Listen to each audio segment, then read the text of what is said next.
Oh boy, oh boy, oh boy, man. Tony Ferguson, 7 losses in a row.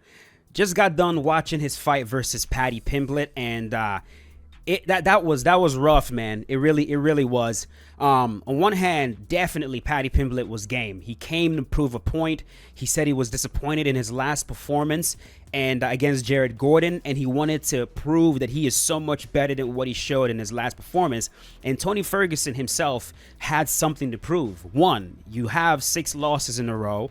You've been training very, very hard as with David Goggins. You want to try to get back on the winning column, and you don't want to lose to Paddy Pimblett, right? Especially with that press conference, the talk back and forth between both of them. They were both extremely motivated, and you saw it in the first round, man.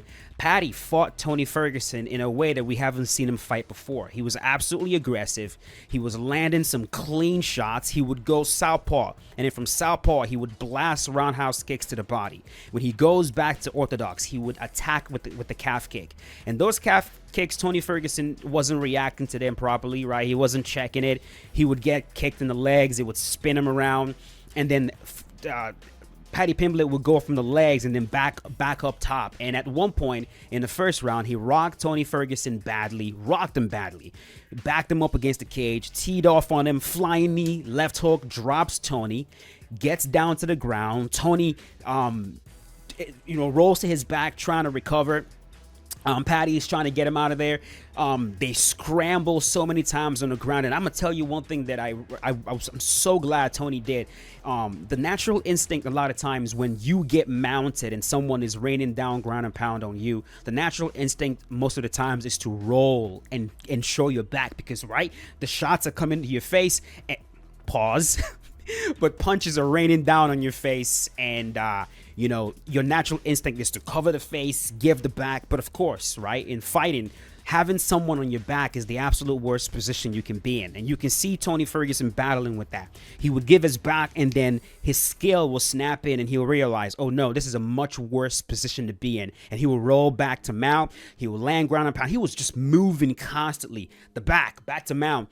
And then eventually he was able to recover guard, inserted his butterfly hooks, created some space, pulled out the legs, recovered close guard, held down Paddy Pimblett, broke his posture, and he was able to survive the rest of that round. Paddy did a very good job of muscling Tony Ferguson to the cage, because Tony was trying to throw up triangles, using mission control to try to enter omoplatas and use that to set up arm bars and triangles. But Paddy pinned him against the cage to limit his movement, right? And he kept him pinned just like that at the end for the rest of the first round. Round number 2, pretty much the same. Paddy doing very good job with his striking. Tony Ferguson at one point throws a shot, slips, falls to his back. Paddy follows him down, ends up on top, and stays on top for the rest of the second round. In round number 3, it was very, very evident that Paddy Pimblett was gassed. He was tired. He had spent the first and second round trying to get Tony Ferguson out of there, but he wasn't able to. And Tony was starting to pick things up a little bit on the feet, land into the body because he could see Paddy was gassing out. Land into the head. At one point, Paddy Pimblett slipped, fell to his back, and you would think Tony would take the opportunity to get on top and maybe do some damage, but Tony led him back up. He was like, get up. Paddy gets up, recognizes that, man, if I don't do something right now, Tony he's gonna pour it on, and I'm gonna be done.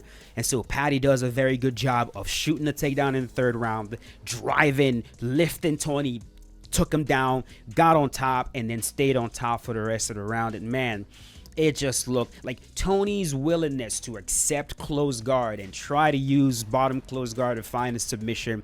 The last time this man submitted anyone off his back was against Kevin Lee, man. It's been a long, long time. And Paddy Pimblett is not the kind of guy that you're going to catch with a triangle or an arm bar from close guard in a fight. It's just, it was just very, very unlikely. But that's the fight. Tony loses 7 fights in a row. Last one to Paddy Pimblett. Man, it's time.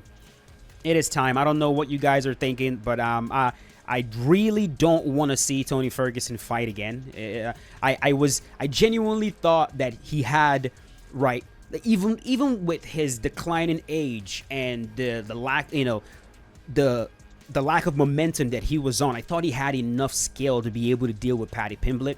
But dude, Tony has so many bad habits that fighters are able to expose now. The durability that he once had, it's no longer there. It's just not. He's getting rocked so much easier now. Meanwhile, in the past, a lot of those shots, he would just tank them and just walk through all of them. And so I think it's time. And I think the UFC will probably do the responsible thing of, I'm not saying they're going to retire him, but they're going to have they got to have a talk with Tony Ferguson. They got to have a talk with that man. You know what I mean? So that's it, bro. Just wanted to give you guys a quick recap on what happened. It was just not a fun night for Tony, bro. And I have no idea where he goes from here. Anyways, Shavkat Rakhmonov versus Stephen Wonderboy Thompson is about to come on right now, and have fun. Let's go watch it.